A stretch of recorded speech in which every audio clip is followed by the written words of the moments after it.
at times when you're getting out there in that journey in a ritual, you start to feel this incredible connectedness of like you being wired in and the plants are moving in a certain way. What's happening is you've kind of tapped into that subterranean internet of the plants, and your brain's trying to figure out their language. Hello, my dear ones. Welcome back to Unbroken Chain. I hope you all are feeling safe and grounded, and I hope you're allowing yourself a tremendous amount of patience and space for whatever waves of discomfort or fear or confusion might be rolling through right now. And I hope they're tempered by joy and curiosity. So this week, we get to hang out with Stuart Ani, and this conversation actually ended up being far more prescient to our current moment than even I realized when I reached out to him initially. So Michael has a long and very intimate relationship with indigenous peoples and rituals and plants of the Americas.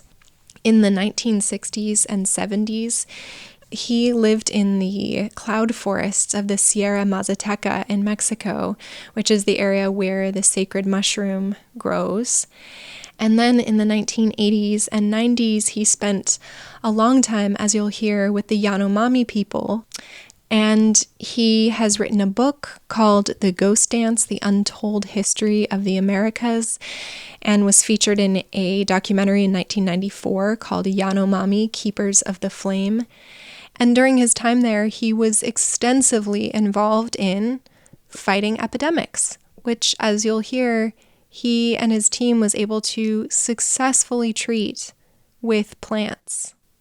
This is not woo-woo. This is real life, and it contains the keys to what could be salvation for all of us, really. And there's reason to pay really close attention here to the historical, very long relationship between people and plants. By the same token that these plants can help us solve epidemics, they really, I think, can help us solve any issue. And that's a very different way of thinking than we have been taught in Western culture. It's only in recent history, since we imported unsustainable, rapacious ways of engaging with the soil and the people here, that we've forgotten that that's how it's always been. That's how this thing was designed. Michael speaks a lot about the ghost dance, which I'm sure many of you are familiar with. The story of the ghost dance, as it's commonly told now, is that it's a ritual that was invented in the late 1800s in North America to help try to reunify the tribes of the Americas who were really undergoing a genocide at the time at the hands of what became the American government. And it spread very quickly during that time, this ritual carrying a promise that those who danced it would survive and thrive, be reconnected with their ancestors, and that it would bring an end to the reign of terror of white people much more quickly and more effectively than facing their oppression with violence in kind. But as you'll hear in this conversation, Michael's work traces this lineage of the ghost dance ritual back much further to the origins of culture in the Americas. And his work is to not only keep that tradition alive and to repopulate it, reseed it throughout the Americas, but to also, I think, help us all remember our innate place in the web of connection, and to hear the messages that rituals like the ghost dance plug us back into about our belonging in the greater tree of life, and to teach us how to really listen to the wisdom that is currently carried and has been unbroken, the unbroken chain of wisdom of plants who were here long before us. And if you aren't familiar with the ghost dance, I strongly recommend that you read about the Battle of Wounded Knee in the 1890s, where the United States government killed at least 150, but probably more like 450 indigenous people who were on their fourth day of fasting and dancing the ghost dance. Notably, Sitting Bull was killed along with them.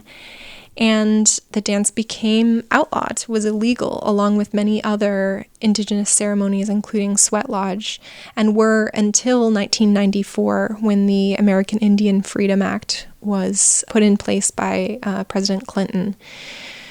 So a lot of what we're going to talk about today, as he talks about his relationship to plants and ritual, has been systematically oppressed and denied from the time that the conquistadors arrived in South and Central America.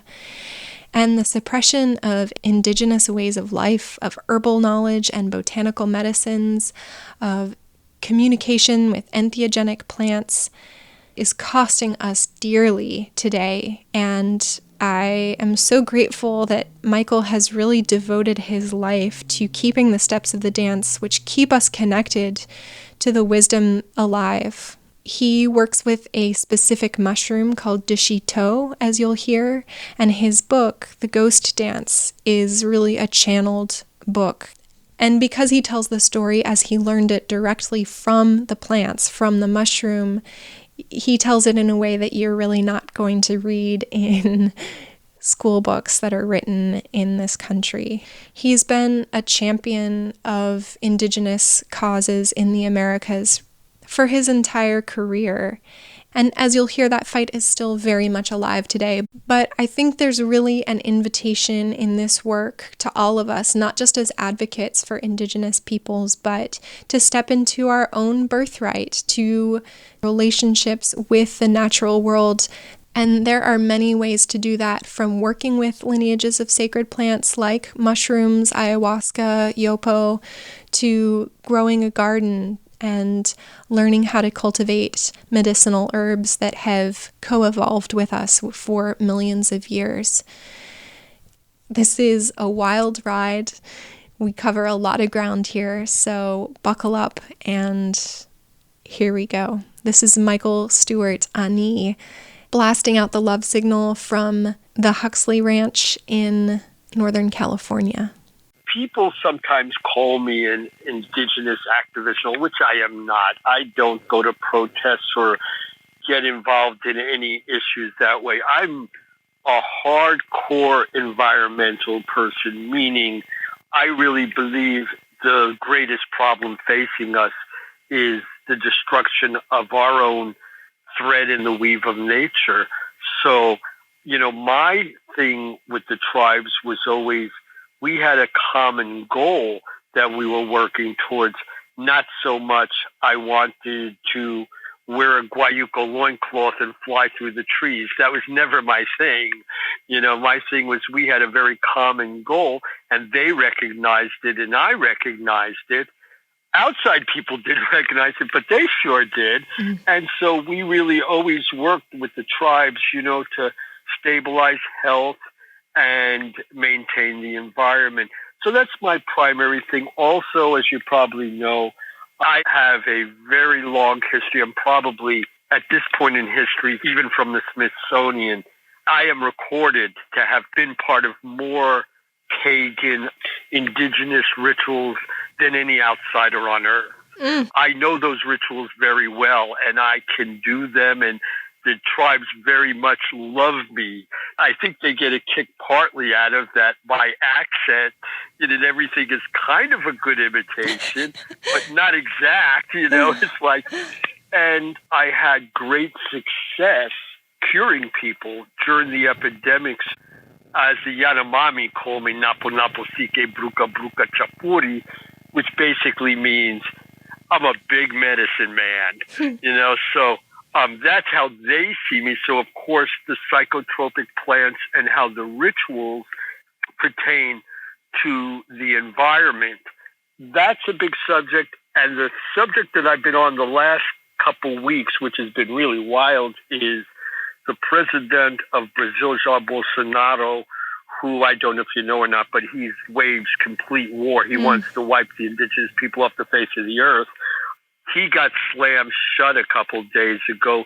He let the New Tribes missionaries, who I've been in a very long battle with, over 60 years actually, and what they do is they purposely bring in epidemics because they'll never convert the wild tribes unless the tribes are lying there dying in front of them. And, at that stage, anybody who has any help can convince anybody of anything when you're in that shape.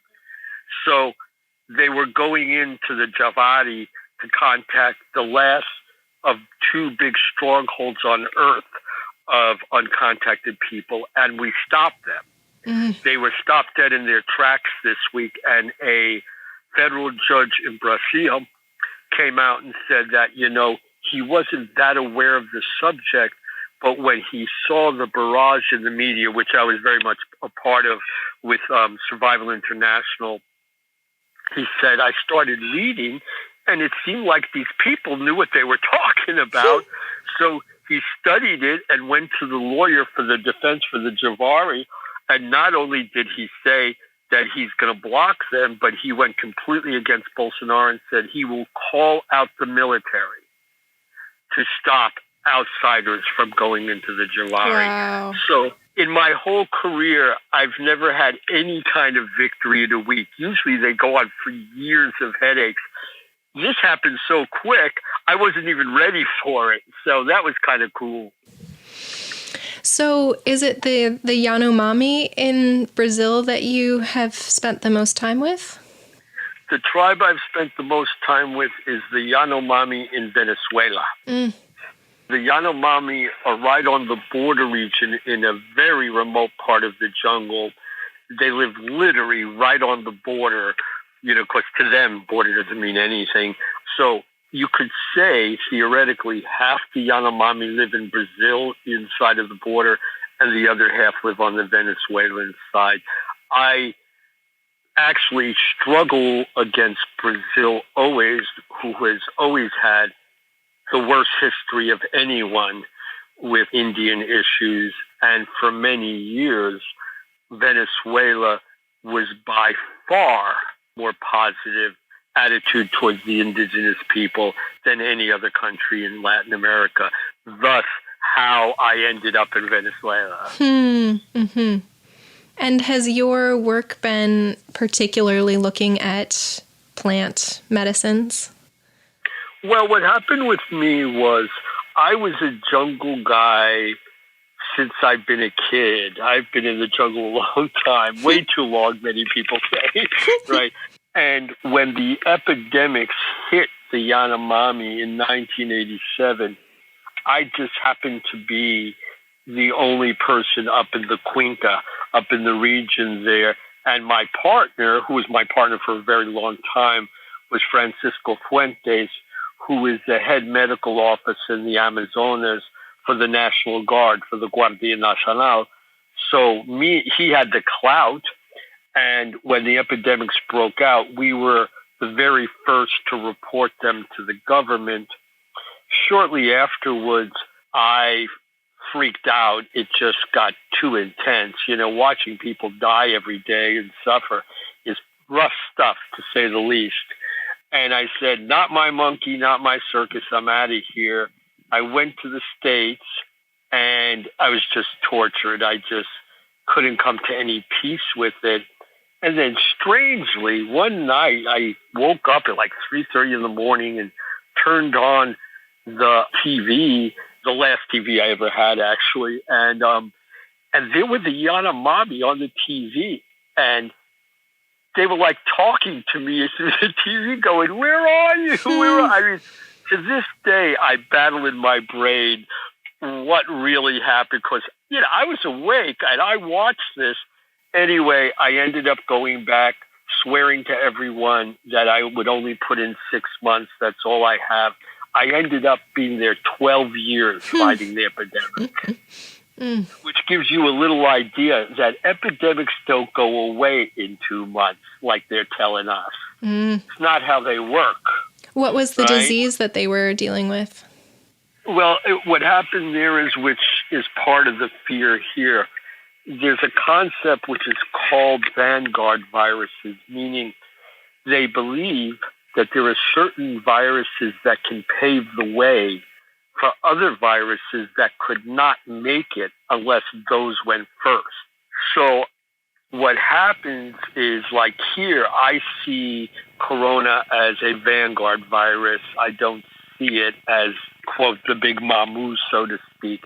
So with the Yanomami, the first breakout was actually with malaria, which is a big one. And then the Brazilian gold miners that flooded the area and brought the diseases in with the missionaries, they started stealing very young Yanomami girls, I mean very young, and turning them into prostitutes. Boys, too, it's not fair. They stole both boys and girls and prostituted them, which started a huge hepatitis epidemic at the same time. Then we saw that dengue fever, river blindness, aquacinosis, and snail's disease, which is a kidney liver disease, schizomaniasis in English. So we had a barrage. Once it hit, we had a storm of different pathogens all hit at the same time. And many of the biggest, how could I say this, supposed altruistic foundations like the Rockefeller Foundation and many others sent us millions and millions of dollars of medicine. And we had Doctors Without Borders. We had heavy-duty doctors out there and scientists, who knew this stuff well. They were saying we were having a 12 to 14% success rate, and we were having well over a 60, 70, maybe 80% infection rate. So you look at the numbers, you can't win an epidemic with those numbers. It's impossible. And a crazy friend of mine, Anina, whose father was a very famous scientist, he invented the tuberculosis test, among many other things. She found in China the plant Artemisia nu, which the Chinese had been using for over 2,000 years with a 87% success rate. But because a female scientist, Yang, was the one who discovered this, rediscovered it, it kind of got blocked in just, I don't know what you want to call it, the machismo of they didn't, her voice should have been heard much louder than it is what we're saying. But Anita heard her and she flew right into, hey babe, I'm flying in, meet me at the airport. And the airport was like a double wide trailer in those days. And sure enough, she had the seeds. I got a permit from the country. We planted them. We grew a bunch of Artemisia. And the Artemisia, a plant, was amazingly the key of finally breaking down the epidemic, because when we started to find out that the Artemisia didn't only work on malaria, it worked on schizomaniasis, dengue fever, yellow fever, a whole assortment of diseases we were dealing with. So it was truly a godsend.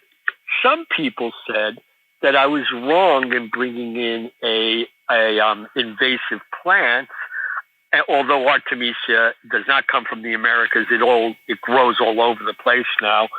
But the point I made is these diseases are invasive, and this is the plant that comes from the exact region these diseases were born in, which is how you work in the botanical world.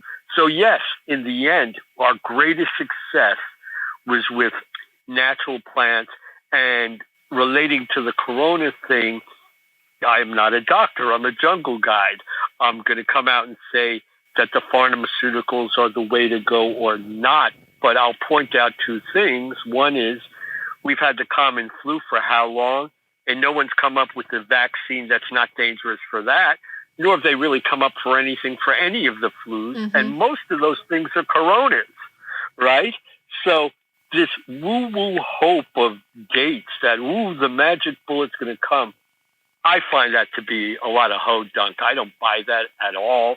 And the testing of it can make big problems with polio. The original live vaccine that Leslie Sabine worked on was very dangerous, very dangerous. And then Salk came in, Dr. Salk, and stabilized everything.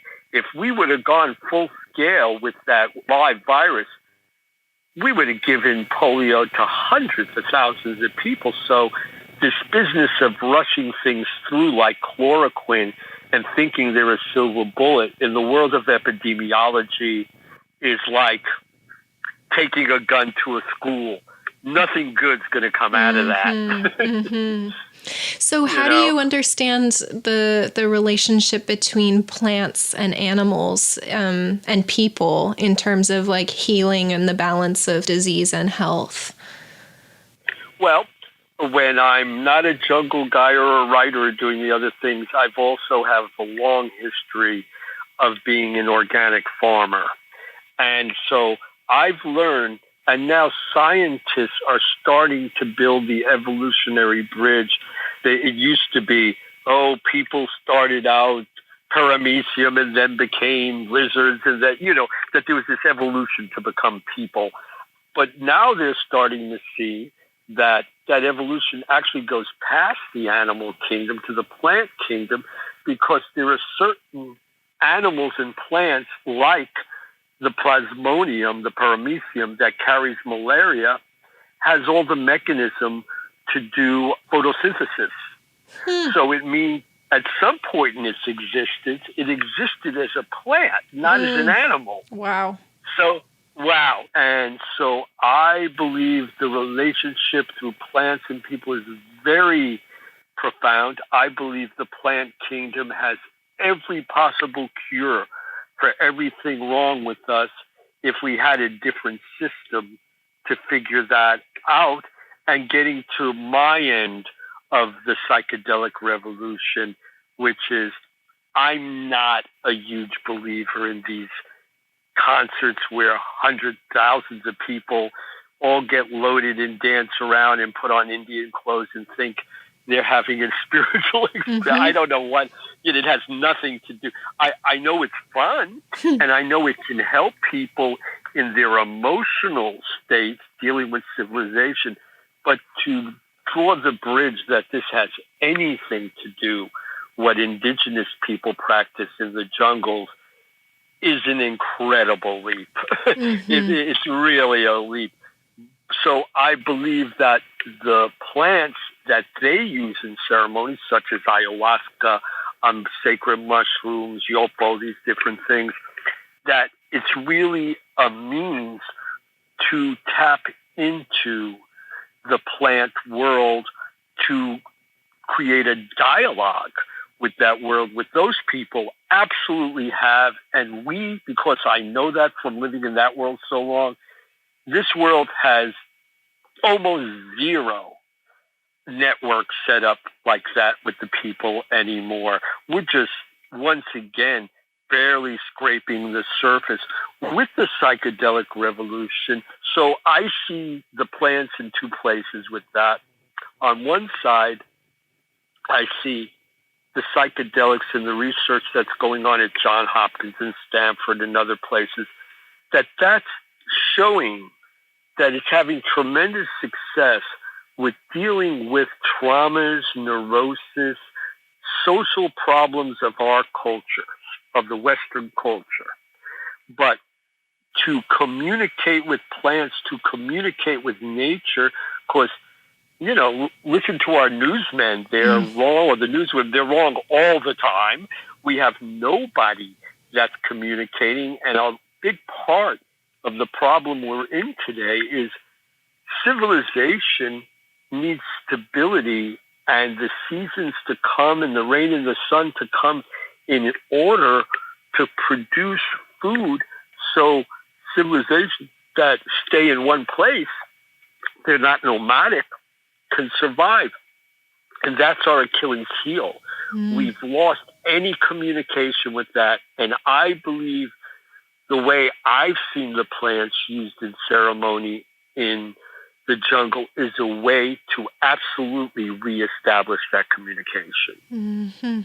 Man, I really appreciate that perspective. I have a similar sort of resistance to the, I think, escapist potential for psychedelics. And yeah, I'm wondering if you'd be open to sharing a little bit of sort of the indigenous container that you've experienced to have some of these psychedelic experiences.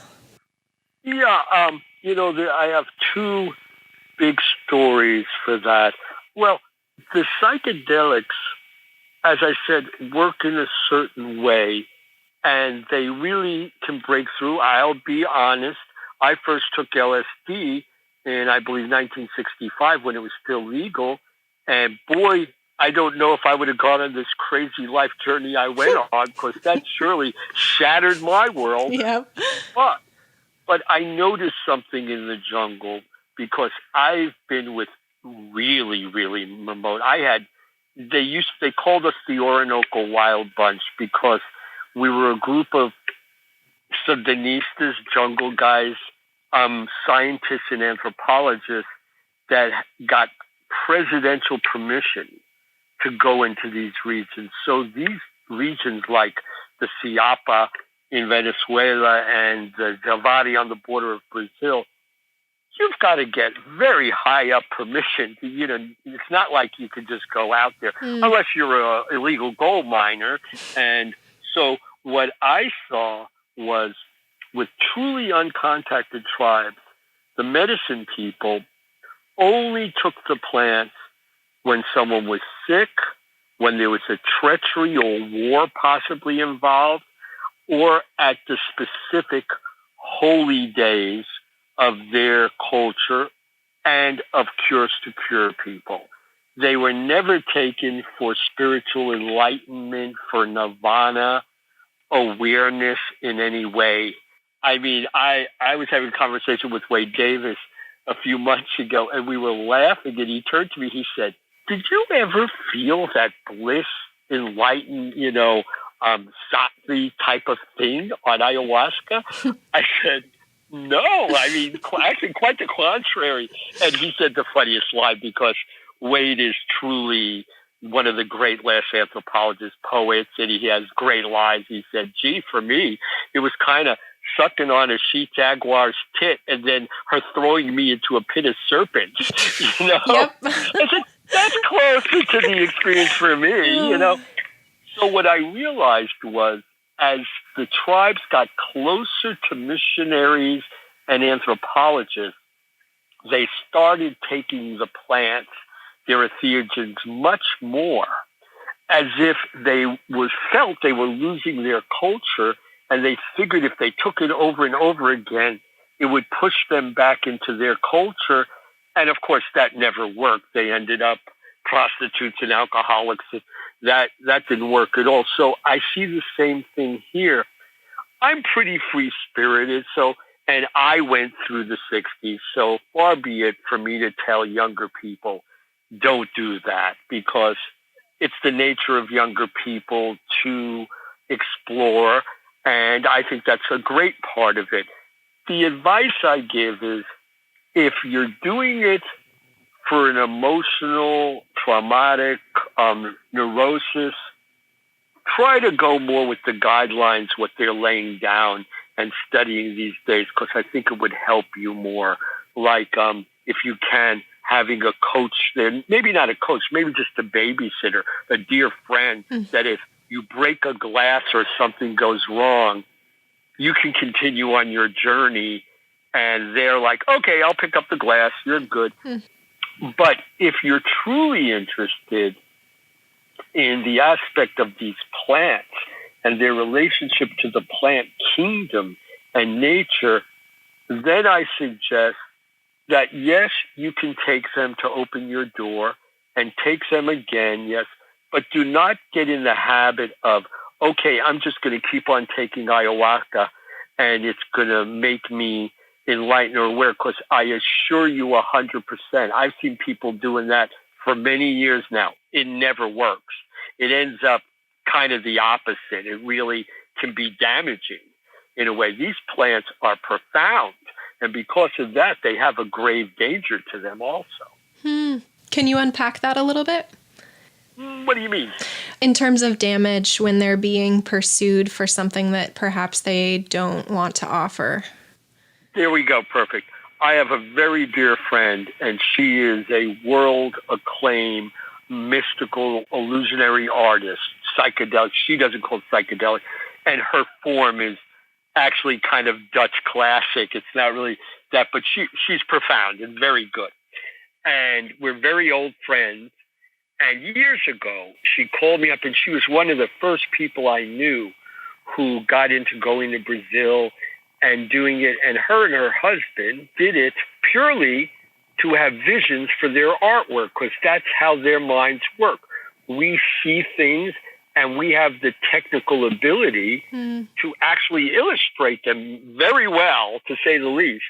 And so she was doing well, and then she called me up one night very upset, and she said, every time I take ayahuasca now, it's like being in a bloody butcher's shop. It's just horrible, and body parts and blood.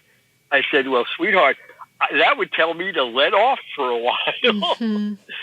So, yes, these plants that I believe have their own consciousness will turn on you.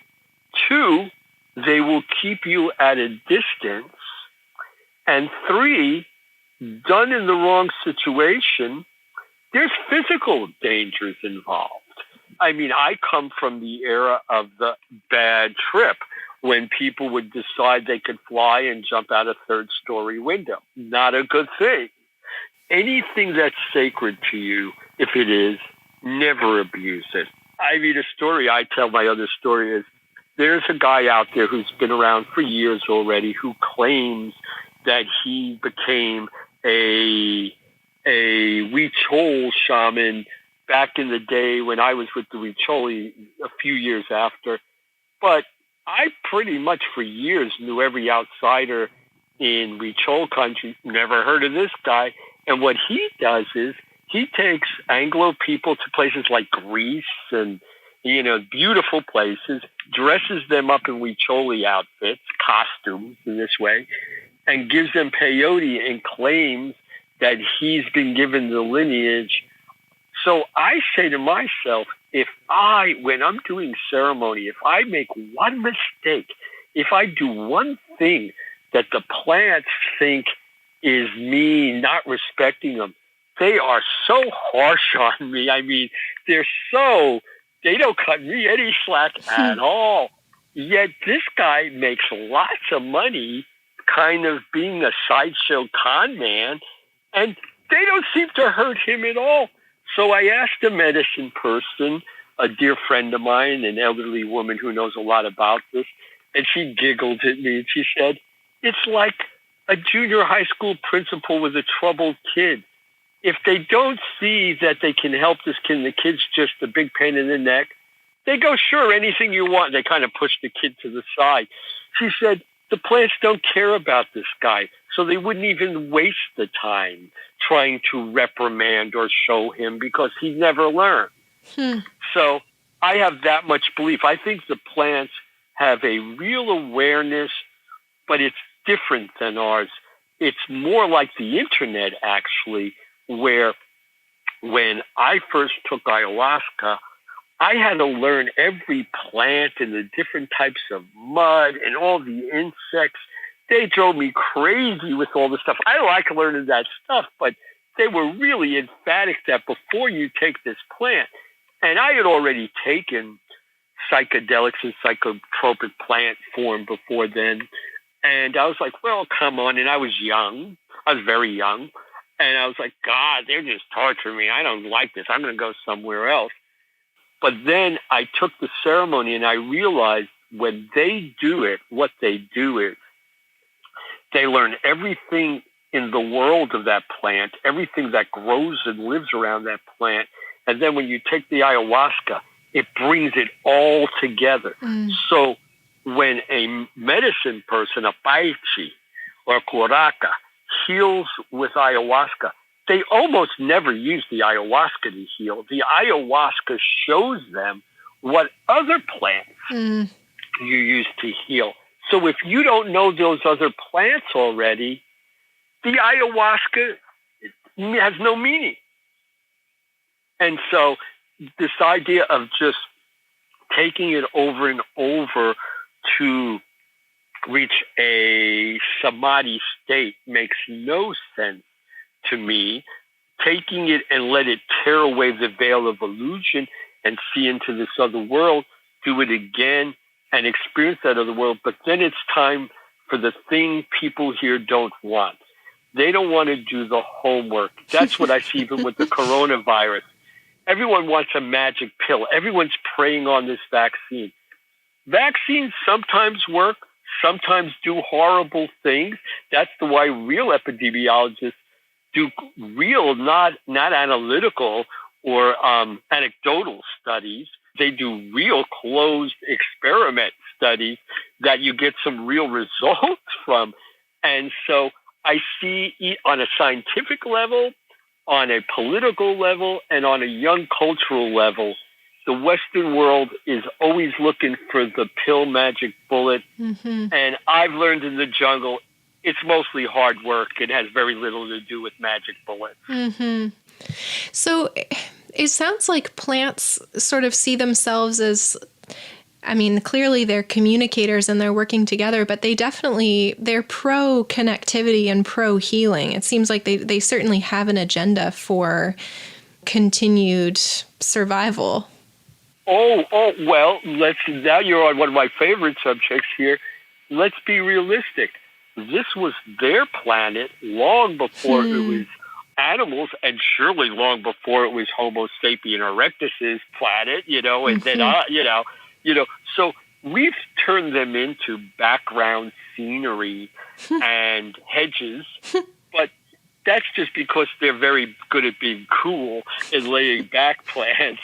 The fact is, the key thing we need to figure out is the elements of nature, or we will perish. Our thread in nature the weave of nature will perish if we don't. And that, of course, is the rain, the sun, the wind, and not that they just come, but they come in the right order to spread the seeds around, for the rains to wet and get the seeds growing, and then the sun to grow them. If you get the sun before the rain, you get a drought. And if you get the rain too late and too much, you got floods.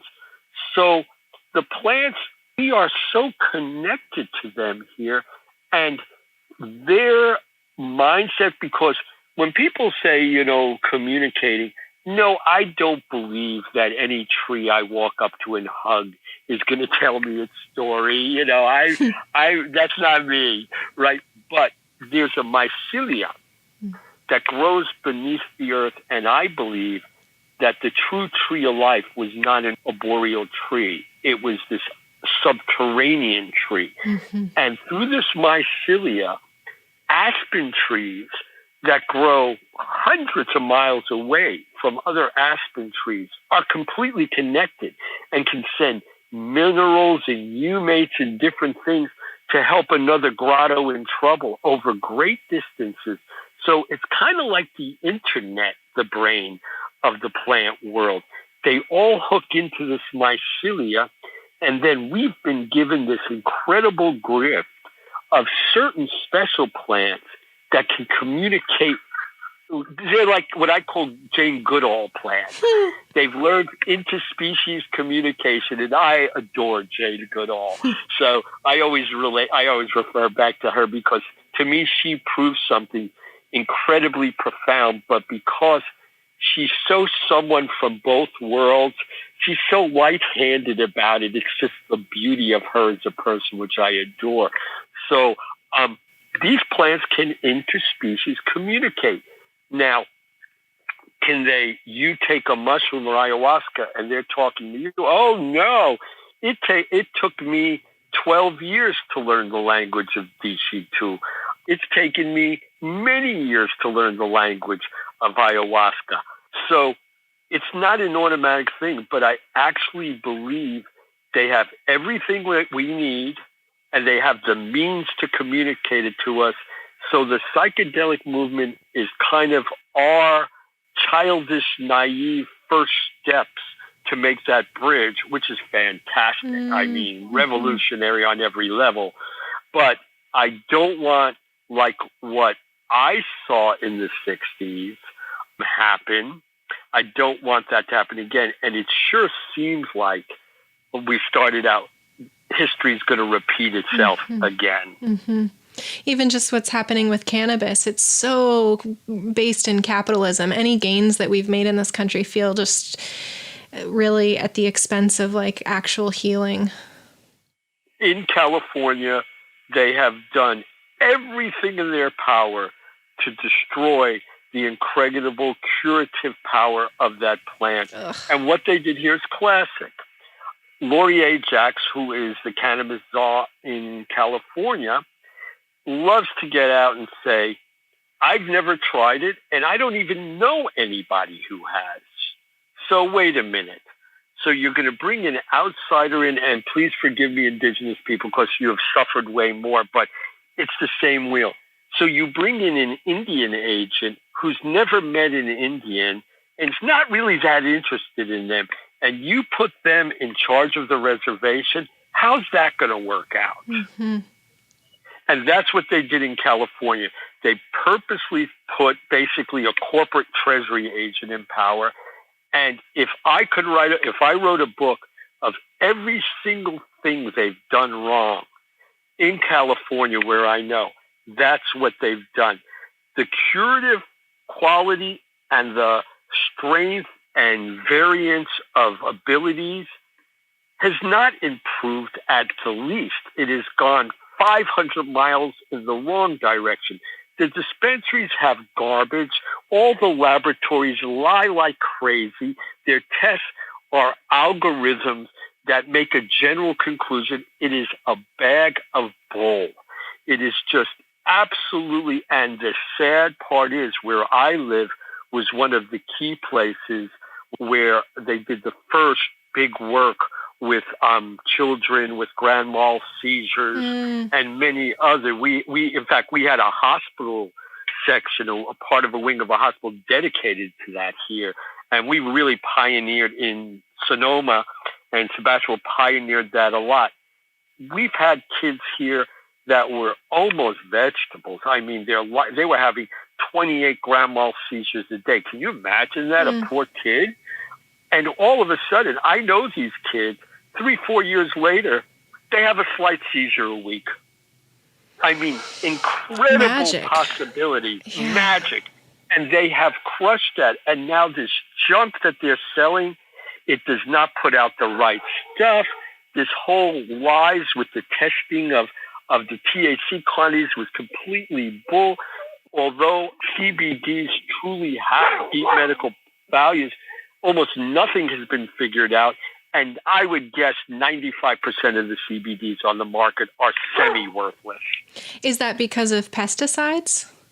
Well, yes, it's because of the pesticides, and also the balance and how they work. We just haven't had the time to do the research and really see. And yes, when you enter pesticides into it, and that's what happened here, when they tried to make these big crops, especially indoors, it became giant petri dishes that created microscopic mites that have ravaged and may ravage the entire agricultural system of the United States. It's spreading to all kinds of crops. Wow. It's the russet mite, the broad mite, the spider mite. I could go on of the different things that were almost non-existent. I didn't know anybody in these regions that were even aware of these bugs. And now you can go to the side of the highway and take out your microscope, and they're under all kinds of leaves. And they're everywhere. So then the farmers had to use more terrible pesticides like Eagle 20, which when it's heated in a vape pipe turns into ammonium, not arsenic, ammonium. The other poison besides arsenic that's very strong is, escape me, I'll remember it. And that's what they used in the gas chambers. Oh, right? cyanide? So you're literally sucking, cyanide, thank you. So it literally turns into Cyclone B, which is ammonium cyanide. So then we have all these vape pipes that have come in, and now the scientists are figuring out these things just burn holes in your lungs, give you popcorn lung. If you speak to the medical people studying, they'll say, well, in 10 years, we're going to have a whole array of lung diseases with this generation. So instead of working with the local farmers and doing it in a healthy way and letting the local people maintain their economies instead of basically destroying every economy, rural economy in Northern California, to where you can go to any hardware store in these towns and there's 8 young white guys standing out front going, I'll work for beer and a sandwich. That's what we did in California. So I agree with you. The way we're handling it, and even Johns Hopkins, those are some great scientists over there, and they will not let them work with mushrooms or anything else. It must only be synthetically created psilocybin that's exactly quantitative. And what we've learned is very often it's the other terpenes and alkaloids or cannabinoids in the plant that are very much part of the effect. And the minute you isolate it, you're not only creating problems with its ability, but you're setting it up that any biosurgeon, biochemist within the pathogens, because it's so stabilized, can figure it out in a month or two, and then it's completely resistant. So we're literally on a train to destroying ourselves, and hopefully this thing can wake people up. So when you are going into ceremony these days, do you go in with a specific question, or are you looking for quote-unquote cures for modern ills?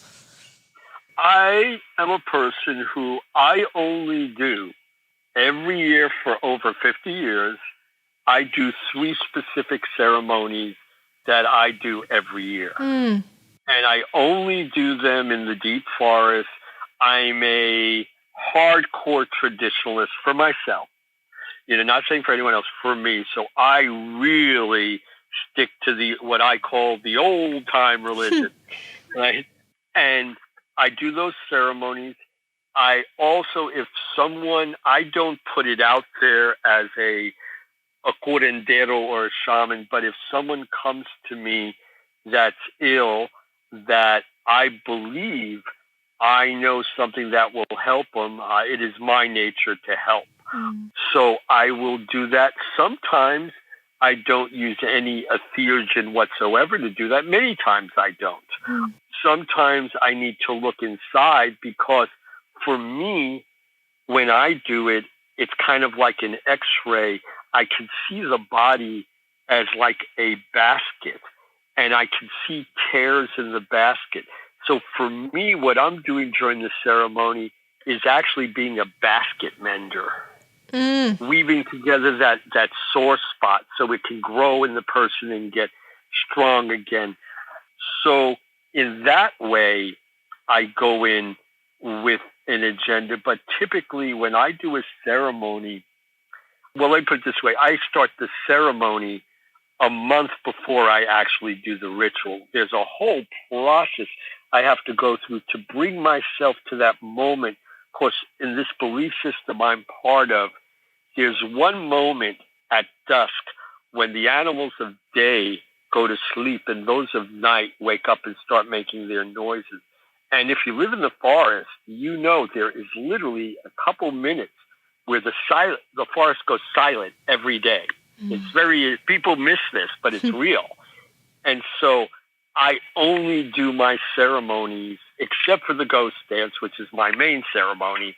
I only do that at that very moment. So yes, I'm very strict with my thing. I'm supposed to leave the 1st of June to go do my ceremonies down south again. And I'm just praying that this stuff clears up enough. If not, then it's destiny, because I believe the plants are very involved in what's going on right now. And no matter how bad something is, I don't see things as good and evil. I try not to look at it that way at all. And what I see as part of the corona thing is, I made the joke the other day, Mother Nature really didn't do anything, pardon me, but she kind of just cut a silent but deadly fart that didn't even smell, and it's changed humanity in seconds. So you wealthy, powerful men that think you run the world and can rape her and hurt her at any time you want. And the reason you think that is because about 175, 200 years, or possibly 500, a very short time in history, you've been getting away with it. So you're convinced, like a bad kid, that, well, I do this really bad stuff. I steal from my mom and dad, and I get away with it and buy all these toys I want. So sounds good to me. Well, Mother Nature just said, all I got to do is expel a little gas, do nothing of what I'm capable of. And now I've showed you, I've stepped up to the table, and I'm saying, I told you kids to clean your rooms 100 times. Now I'm going to clean the room. Yeah, I really got that sense from reading your book, too. I have to say, it was really an emotional experience because you just lay out like centuries of just patterns. Ego. Yeah. And to my book, I always have to play. It's not my nature to plug, but I got to do. The book is The Ghost Dance, an Untold Story of the Americas. And as you know, in the book towards the end, I predicted this entire thing that's going on in Brazil with the tribes and the diseases and the battle for the tree of life, pretty much as it's going on now. So when I wrote that book, one of the people who helped me finish it was the amazing Francis Huxley, who was the founder of Survival International, and the Huxley who took one of those very first mescaline trips with his uncle Aldous. And, Francis is Francis, an incredible human being, and someone dearly loved by the tribes in the Amazon. He really destroyed his personal career to help them. And he just died a couple of years ago. I'm actually staying in his house right now. And Francis said to me, do not write your book for the masses to go around the bookstores and sell 1 million copies. You'll go nuts before you do it, and it's not what your book is for.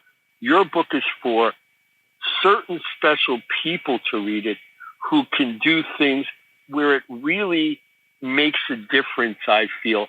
And that's why I wrote the book. I wrote the book because I really believe it tells a story that we need to get, that there's a different way of looking at history, which came from my grandfather, who is definitely an archetype for me. He was a very noble man who taught himself how to read and speak many languages. He was a great farmer. He had a huge impact on me. I grew up with him a lot. And one day he said to me, you're trying so hard, and I get it. This is when I was very young. He said, but, if there's God or these gods you talk about in this, how could this happen? These terrible things happen to people and the world. And thus I went on my journey, and I realized that there's a magic trick in time, that the suffering of the indigenous people of the Americas, not take anything away from it, it is the most profound Holocaust in history, and unbelievable the truth of what's really gone on and still goes on. But in the magnitude of time, these people have literally been carved into and carved by virus. We're all carved by virus. We got tens of millions, billions more viruses in the country of our body than we've got cells of our own. Wow. We are creation of virus and bacteria. Absolutely. So I see the book is a way, an untold story, to tell the story of the horrible atrocities done in the Americas to nature and the indigenous people, and how in a horrible way it's empowered them for the greatest task of our time. And I do believe this moment is the most important moment in human evolution since we began to speak. And the task of indigenous people is they are on the front line of the battle to stabilize nature and the onslaught of what's destroying it and make a future for all of us, I am convinced that on land, the ocean's a little different, on land, the true struggle to save the human strand in the weave of nature has been given to the indigenous people because they paid such a heavy price for it. But the ancestors knew they were such strong people, they could withstand that strain. And yes, I've spent lots of time on reservations in the States. I do not go, oh, it's so spiritual. No, it's a nightmare of poverty and drug abuse and constant beating down of these people. Believe me, especially on the Sulu Lakota reservations, the government still tortures them constantly for winning the Battle of the Little Bighorn. It's unbelievable. And you may look sometimes and go, well, look, they're a physical mess, and there's really nasty Indians, and they don't know anything about their old culture.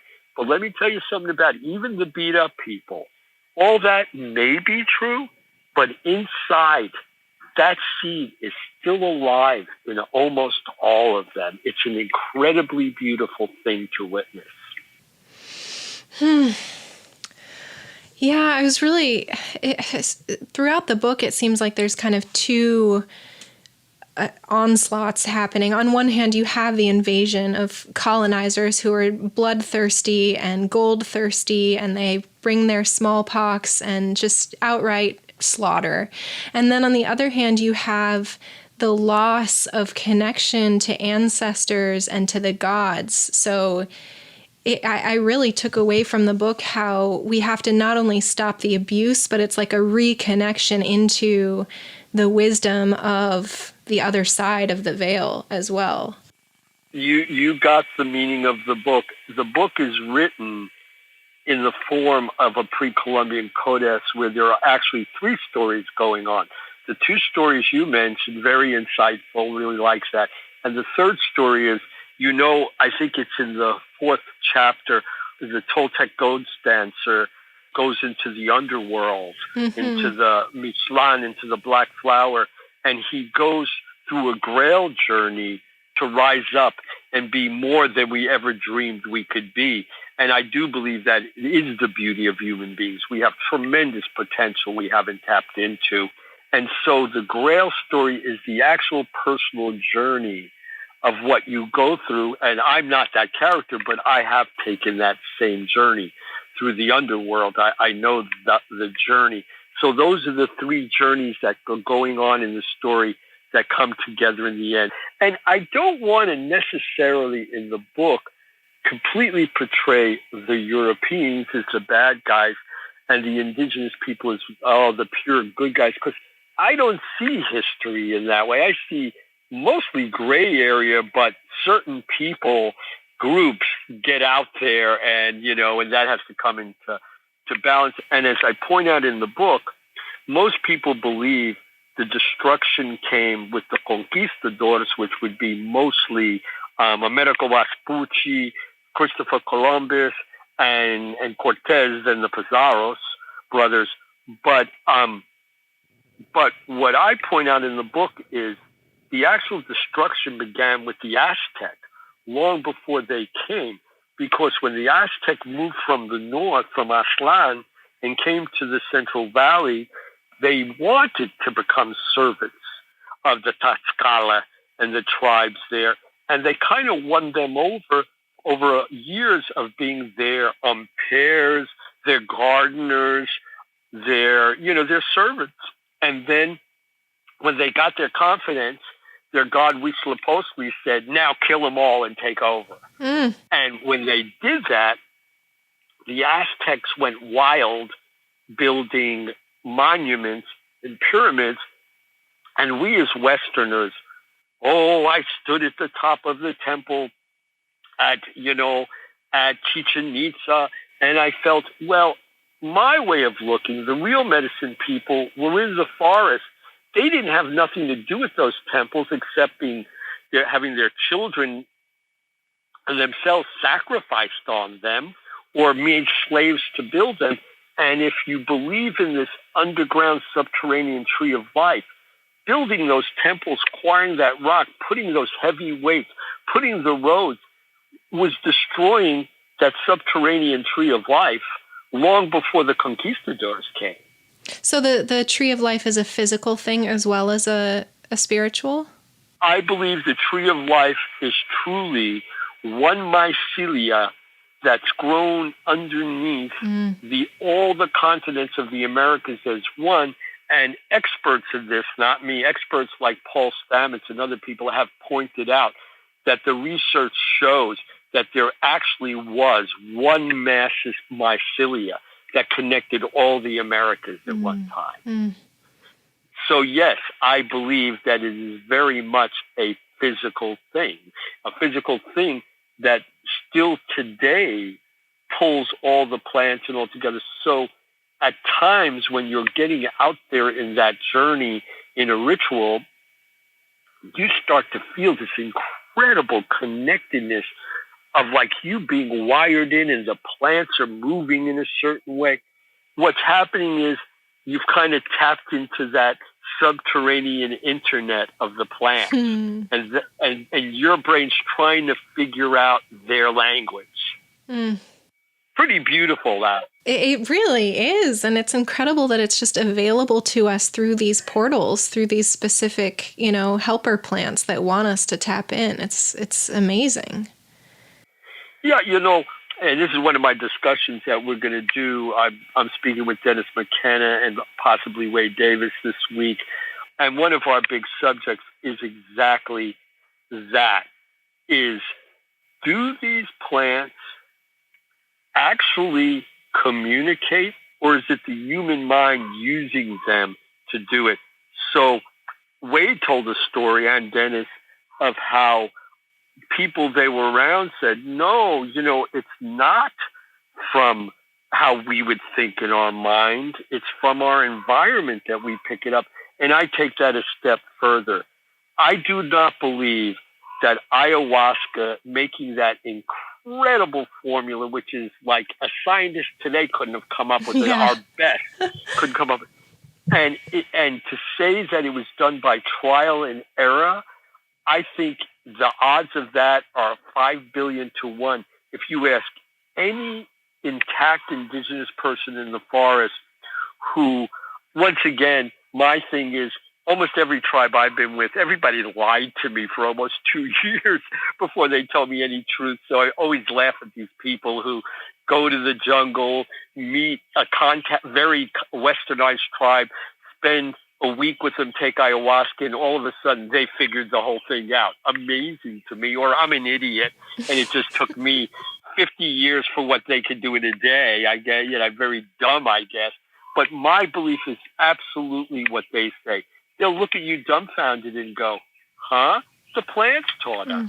Well, isn't this a lineage of medicine man to apprentice, Don Juan, the great medicine man?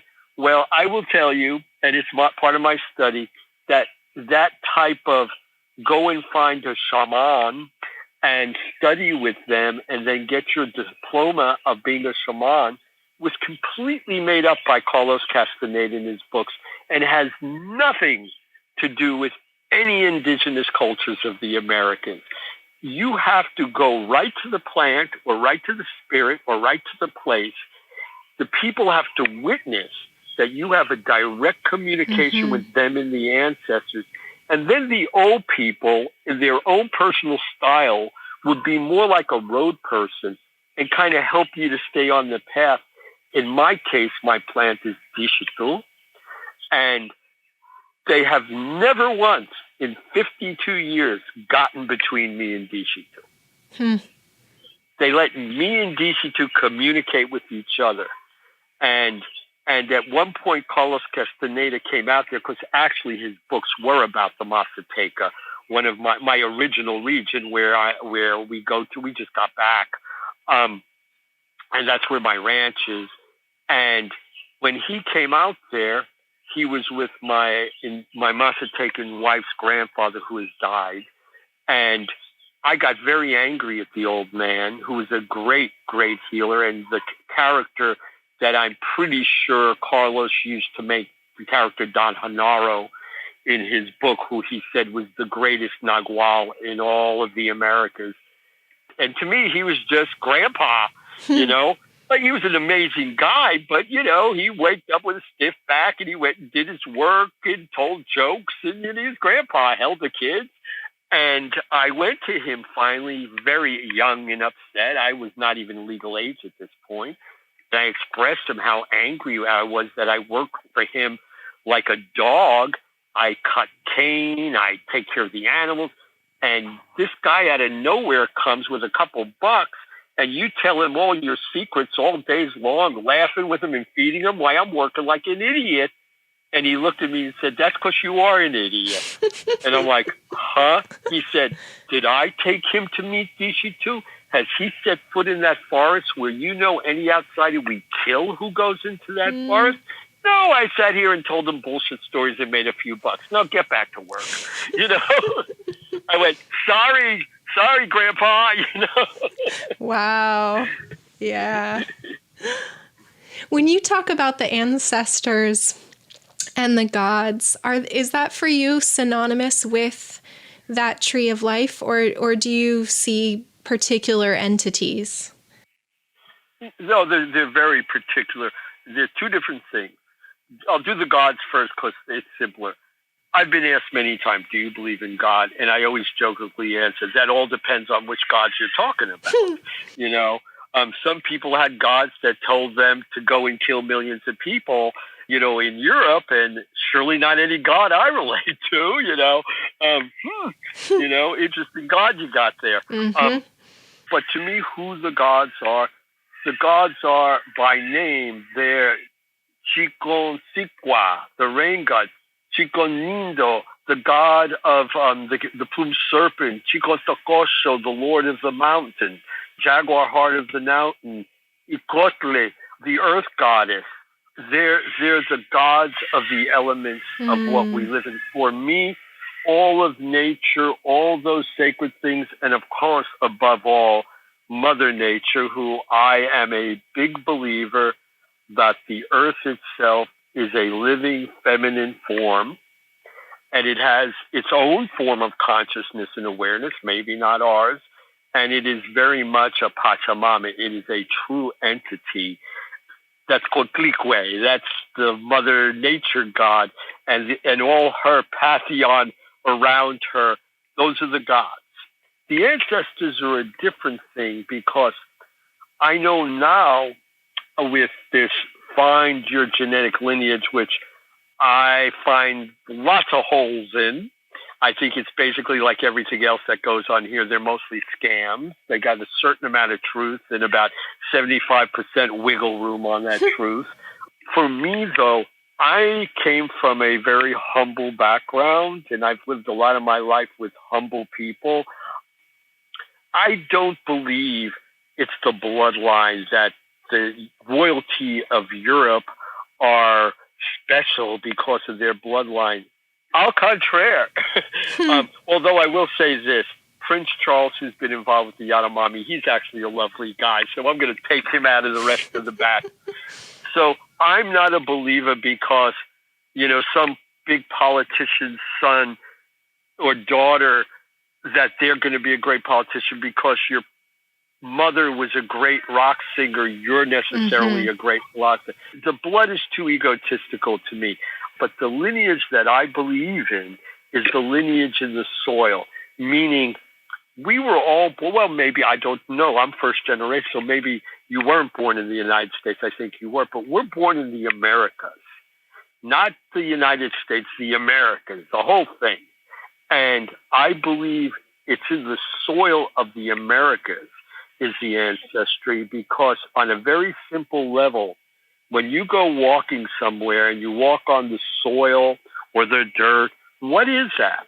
It's everything that has died before us that we're walking on and living from. To me, I have a metaphysical side, but I'm a very practical 1 foot. I mean, people always laugh at me because they think I'm get up in the morning, do the farm work kind of guy. Just do it. And so I believe the ancestry that I'm talking about is in the soil. So to be clear on that, there's a tree of life of the Americas, and there's a tree of life of Europe. It's not the same tree of life, but they're both mycelium. They're related, but they're not the same. Africa has its tree of life. That's part of the reason we have such amazing, fascinating characteristics of the animals and people. Not because of the blood, because of the soil we all grow out of together. Whew. Makes me want to cry. Well, so do you see us moving forward in a way where it's possible for us to find that again? When I first came out of the jungle in the late 70s, I spoke at the World Bank, at the Inter-American Bank. I've spoken at over the years. I've spoken at a lot of places. And they just looked at me as an interesting monkey. I mean, so I used to be, my nickname in the circuit was the Duke of Doom back then, because I kind of was like Coxie Loxie screaming, the sky is falling, because in the belief system we have, there's actually a thing where the sky does fall. So I really felt like, the sky's falling. I joke that I've given up on the Duke of Doom, and I actually, for a very strange reason, believe in some level this is all going to work out. Not to say people are not going to die, because if you've read your contract, it's in all of our contracts. That's going to happen, and I've lived my life with death. I'm a ghost dancer. Part of the reason I became a ghost dancer was, as a young person, I had an astronomical amount of personal death in my life. And it got me to where I wasn't quite as jumpy with death as most people, because I was around it so much that I kind of started to get to know death, who also is one of these gods. And I saw the owl-like nature of how death worked with me. And I love owls, so I got less angry at death. My personal ally, the thing that I do my ceremonies and that is my principle, is a specific mushroom named Deshetō that the outside world still has no knowledge of. It has truly hidden from the world, although I believe Deshetō is about to reveal itself. And Deshetō told me that things are going to happen that are going to be so amazing and so startling to humanity that it's going to change the whole way we look at everything in seconds. And that was all a great theory until I watched Mother Nature. Now, guarantee this was a slap in the face. I don't believe we're smart enough to heed her warning. And I believe in life generally, I usually get 3 strikes before I get nailed. I think we're going to get slapped a couple more times and pray we wake up. But I very much believe, because Deshetō has told me this, and the strangest thing of Deshetō, one of the strangest things of our relationship over the past half a century, Deshetō has told me so many wild things. And when I say wild, they're not in general terms. When Deshetō talks to me, Deshetō is incredibly specific. Names people's names, names the spot it's going to happen, names. And I say, Deshetō, I've never heard these names before. And all of a sudden, I'll be in a meeting, and someone, in the case of this case, who was a very high-level Nazi scientist who had traveled secretly through Mexico, and I had found a box with some of this person's information in it, that all of a sudden I realized, where did Deshetō, a plant, get the name of this person from? I mean, the name of the person. So over the course of this half a century, Deshetō has been right about every single crazy thing they told me. So yes, I do have hope because of that. As far as hope in politicians or technology or scientists, I'll go back to John Fire Lame Deer, the Lakota sage who sent me on this path when I was really a kid. And he said to me, I do not believe that any politician or the scientists they pay to lie for them or the technology they claim is our magic bullet right now, it has any chance of saving us. It's the ghost dance that the gods gave us to save us. But unfortunately, the indigenous people have lost the steps. So as a young boy, he sent me out to find the steps of the ghost dance, which is what the book's about. And all through those half a century, I asked myself millions of times, why me? I'm not Mazateca. I was basically an ex-gang kid from a ghetto. I mean, I'm not your good choice, actually, Deshetō. And he laughed many years later when we're like two old friends talking. He goes, see, I was right, you were wrong. Who the heck would be as crazy as enough as you, approaching 70, to be laying in some hut out in the middle of a rainforest dying? I was very sick. 3 major medical doctors said I wouldn't live 6 months. And instead of going to the Mayo Clinic or doing that, I decided to go back to the Mazateca and die with Deshetō. And Deshetō, once again, in the end of the book, said, no, you're going to be okay. I'm going to fix you up, boy. I've sewed you together like Frankenstein a dozen times before. I'll do it again. Mm-hmm. And the people there who are my closest friends, the villagers there, if they know you, they'll all joke with you behind my back, because up until now, they didn't know Spanish, had no church, had no TV, had no road. That's all come in the last year. And so some of them have seen monster movies, and they really liked the movie Frankenstein because they said, yeah, you're like Frankenstein. We've sewed you together a lot, like, thanks, guys. Mostly the women do that with me, and then they laugh because they were the ones who sewed me together and took care of me. So I have great faith in nature and the plants. I believe we've been tricked.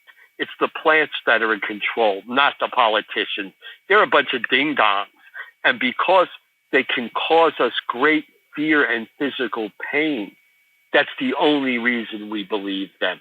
But it's nature and Mother Nature, Koklikwe, that speaks the truth. Which makes this lineage that you're carrying of the ghost dance, this ritual, such an act of compassion and rebellion. It's been carried by people that have been so oppressed all this time, but it's such a powerful wisdom to hold. And what happened was, Lame Deer sent me out to find it. At the time, I am friends with, and still friends with, Leonard Crow Dog, and it was his great uncle, Jerome, that brought the ghost dance with Kicking Bear to the Lakota. And Leonard is the last person who went to prison for ghost dancing at Wounded Knee in 1974 and spent 4 years in prison for ghost dancing. And it was finally his case when, of all groups, the World Economical Council stood up for him and said, this guy did not one act of violence. He got out and danced, and you guys have thrown him in jail as a traitor. No, this is his religion. And he got out of jail, and it was only in 1978, as I say on the back of my book, that it wasn't a federal crime to ghost dance in the United States. Can you believe that? People went to jail in the 70s for years for ghost dance. Literally dancing. Literally, in all these languages, ritual and dance is the same word. And it is a dance, but it's a ritual is what it actually is. But it's done partly in a dance form. And what I found in my journey when I got to the Mazateca, which was the legendary place where the plumed serpent, Quetzalcoatl, his human form, died, Deshetō said that I am the seed of the plumed serpent. And I am the sacrament of this dance. And now you will learn to dance with the ancestors. And I started putting it together. I was just reading with a friend of mine the Codex Borgia, one of the 17 holy books that survived the Inquisition out of tens of thousands. We were literally by the way, we were in the Chili's, a place I would never go, but my friend wanted to go to Chili's and I wouldn't eat anything there. So here we are in the Chili's and he's eating and I'm starving looking through the codex. And I find the actual image of the very first ghost dance of the Lord, the plumed serpent, dancing back to back with the ghost of the Lord of the Dead. And this is where the ghost dance began, in the very place where the first corn kernels came into existence. And it is a fact that the oldest corn kernels ever found were found in a cave at the bottom of this same mountain. And then the Clean Sisterhood, like in the book, took that corn and spread it all through the Americas. And why they did that, they spread the ghost dance. And I'm ghost dancing now. We've gone from my original journey through Colorado and the Rockies. We did that this summer. We went through the second part of it now through Mexico down into Oaxaca. And I'm on this journey now. What I'm doing is I'm going to every tribe that wants it, or that I found the tapunis, the pieces of the hidden ghost dance among their tribes. Mostly tribes, by the way, that had an entheogenic substance. And that peyote or that mushroom or that ayahuasca or yopo is what kept them tied to the dance and tied to the plant kingdom. When other tribes lost their way, we're on a path of continuing and following this dance all the way from Alaska down through the Amazon and back again to Canada. And that's what we're doing right now. And while we're doing it, we've set up a project called Jardín de Curación, the Healing Garden. So everywhere we go to ghost dance, we set up this composting machine where we take garbage and turn it into the richest soil possible. And then every village, they use their seeds. We bring our seeds that I've already used in epidemics, like Artemisia. So every indigenous group that wants it can have a healing garden in times of trauma and epidemics. Of course, in our travels, we found through the beginning of Corona that all these indigenous communities were completely cut off from any medical aid. They had none whatsoever. And actually, a lot of times, the medical aid that comes is disastrous for them, as my story in the jungle, where the millions of dollars of anti-malarial did very little, and it was actually a plant that had the biggest impact. So when I do this dance, I want to leave a great imprint behind where we don't come and everyone hopefully goes, whoa, that was an amazing ceremony, and we really feel it, and we're enriched by it. Okay, now here's the practical part. Our footprint is a garden and teaching you how to make this incredible soil using a bit of technology, not heavy technology. So all the tribes of the Americas have a common way to help each other and unite through the ghost dance and through the healing garden. Wow, Michael, that is amazing. Thank you for doing that. Yeah, we're in the middle of it. Me, my wife, and our hound dog are 100% dedicated to it, and we're starting to get some really, really powerful, fascinating people wanting to take part in it. And that's the good part for me of this Corona thing, because it got me to finally sit still, something I have a great deal of trouble with. So is this an invitation for every kind of person into this relationship, or are there only a certain number of people in a community that need to carry this wisdom for the health of the greater community? No, it's two sides to it, and great question. Let's say some of the people that help me are financially very stable, in good shape, so it's not a problem in their life. That's what I don't like about what happened with cannabis and what's happening with the Corona. It's a mentality of, well, let's leave out this group because we don't like the Venezuelans or the Iranian people. Viruses don't give a damn about that. If you leave any group out, I assure you it's going to hit that group and it's going to leave that group and get everybody else sick again, right? It's all of us together. So I'd much rather teach you to fish than give you to give you a fish.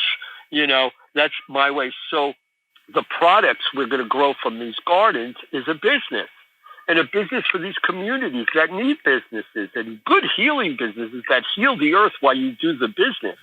We will produce botanical cures. So someone living in Alabama or New York City can get the packets of the seeds, can learn the basic way of growing them. And so in your backyard or someone on the terrace of their apartment, they can grow an herbal problem. And part of what really inspired that is one of the things that I don't like that's going on with the coronavirus, which is the head of the South Korean corona offensive, intelligent, and he said that the big difference between South Korea and China doing better and the United States and the Western countries doing worse is we're wearing masks and you're not. And that's it. Within a week, everybody in this country of power in this changed their minds that everybody has to wear masks. And I'm not going to debate it either way, but when I worked with the epidemics in the jungle, they very much wouldn't let us wear masks because they said the masks made our face sweat so much that we were turning them into petri dishes, attracting the stuff. Wow. Right? So it's not a clear story. And like I said, I am not an epidemiologist trained scientifically through a university system. I never went to school at all, actually. I haven't graduated anything. I'm a jungle guy, and that's my disclaimer. But here's something that they lied about and I don't like.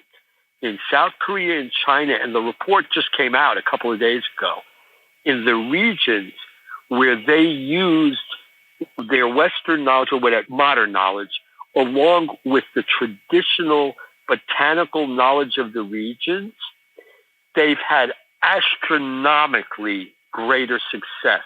Why in the United States has the medical community from all sides, from the government to Gates to World Health, why have they completely avoided and poo-pooed any botanical cures involved in the general protocol to deal with this? That is a big problem. And I feel that's a very conscious move on their part to do that. That's a big pharmaceutical wanting us all under their domain. They want us all on their drugs, all on their vaccines. I'm not going to say I'm not an anti-vaccine person. I've seen vaccines do amazing stuff, polio, and I've seen vaccines do really bad stuff, right? So it's not a black and white. It's a very complicated area, and I'm not on either side. But I will say this, as I said, that I saw plants come through in the Amazon, and I've got to really question why these people's agenda is so strongly that way. Mm-hmm. Well, I wonder what you would say to somebody who finds themselves, they've grown up in Western civilization, they're feeling disillusioned and like something's not right and things could be better. The ghost dance in the jungle feels very far away to them, but they want to start shifting towards something that feels more aligned. Where do you point people? First place I point is podcasts. People who know me just die laughing when I say this, but I really believe it. And I just went through a strange thing with it. I mean, it can't be 2 weeks ago. It's just recently. I got a hidden notification from Brazil that the New Tribes Mission, who, by the way, I've been stalking since 1965. It's been a long ride with me and them. And we've had big conflicts over the years, face-to-face conflicts, big ones. I was very instrumental in having them thrown out of Venezuela completely. So wow. We've got our history together for pedophilia, which has been proven over and over again. They say, oh, it's a few bad apples. The leaders of their organization are serial pedophiles to the worst extent. I wouldn't say this if the evidence wasn't out there.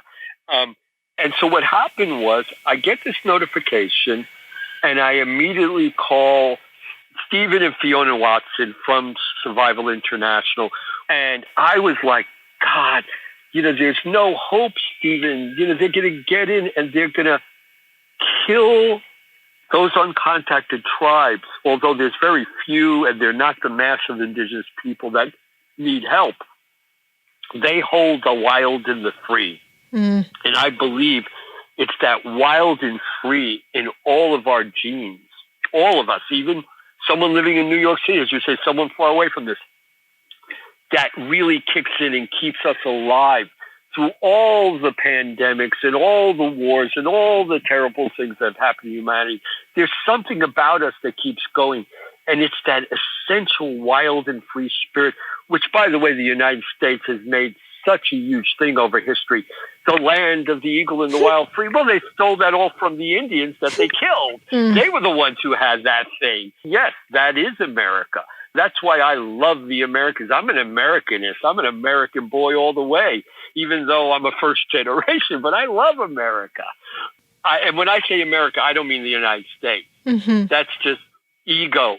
It's all America. The whole thing. Canada is not, it's Canada, but it's America. Mexico is Mexico, but it's America. So what happened was, I'm really upset. I can't sleep.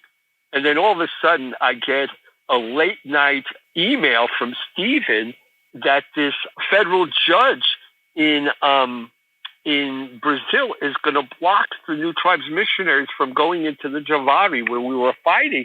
I'm like, come on, Stephen, this isn't real. He's like, no, it's real, man. You'll see tomorrow. So the crazy thing that happened was it really happened. And the judge, here's the magic. The judge actually said that social media, something I did not know how to use an iPhone a year ago. This is all my wife has taught me all this stuff. For me, technology is a headlamp, a shotgun, and an outboard engine. That's my level. And a water pump. That's how far I go, So what I'm saying is this judge heard me and Stephen and Fiona and other people yelling across the universe. And he said, I started reading these things because there were so many of them. And I started researching it, and it gave me insight to tell those lawyers from the Havani, we don't need a trial and a court action here. I'm going to do it right now. You guys are telling the truth. Wow. So that's the possible power of what you're involved in. I would have never said this years ago. I'd say, I hate the internet. I'll have nothing to do with it. But the wonder of the internet right now, it is still the Wild West where little people like us can come in and raise our voice and not be crushed. Radio in the United States right now, mainstream radio, is almost 100% owned by the World Evangelical Network. What? Absolutely true. Whoa. Clear Channel, all of them. And that's the reason why you have never heard in recent years a protest song on the radio. Never. What you hear is kind of that stuff, well, Mother Liberty raised her fist and we bombed the hell out of them for America. Yay, that's a protest song. You hear that, but an actual protest song, it's not there. But you're there. I'm there. I believe at some point they will try to corral us into, but not now. So still, we can affect the judge in Brazil. So for what your original question there, I'm sorry, I got long-winded, that yes, if people are interested and they're far away, listen to shows like yours. That's the first step. Then you may want to get experimental and try some of these things. And I only advise you to do it in a very safe way, and don't just get something from someone you don't know, because God knows what you're getting. And take care of yourselves and see if that can open you up like it did me in the mid-'60s, who, Timothy Leary came on TV and said, God is in pill form. Huh? That sounds interesting. It was like, wow. So I'm not against the experimentation and people learning and growing. Just people, please be safe. Just take the precautions you need to take care of yourself. There's a lot of people I know who just 2 years ago were spraying backyard Roundup on every single thing they saw. And I talked to them as a friend, and they said, you're a pretty good farmer, Miguel. I've seen your farm work. I'm going to take you up on this. I'm going to stop spraying that stuff. I said, I'll show you a better way to do it. You'll get the same results, and you're not poisoning your friends and your animals and your kids, Mm-hmm. So I got human beings were a very thoughtful animal, and we could use our compassion in our brains to get us out of almost everything if we get past our hang-ups. I want to believe it's possible. You've grounded me and really, I guess, allowed me to like touch that hope. Yeah, and I'll end on that with my oldest friend on earth, Daniel Pulido, who's a Mazateca Indian, who, when I met him, literally had some leaves tied around him in the forest. And he has a TV he got this year. So we've been on a long journey together, me and Daniel. He cannot count past 10. He can speak some Spanish. He doesn't know how to read anything, but he's a very wise man, and he says great one-liners. And it's his one-liner that I love. And what he said was, hope? Hope is the salt that makes everything in life taste better. Why not sprinkle a little hope on it? Perfect. Oh, wow. Thank you so much for this download. You're just an incredible resource, and I'm so grateful that you've been using your voice and teaching with the knowledge that you've gained over these decades. It's such a gift to humanity. It's my pleasure to do as I always end with Ninayashkitatili, which means the gods give to those who give to the gods.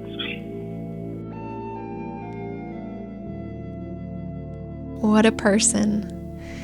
Michael has tons of resources on his website, michaelstuartani.com.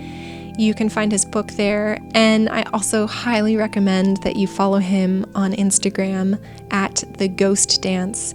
He's been putting out weekly vlogs, which are both super educational and deeply entertaining.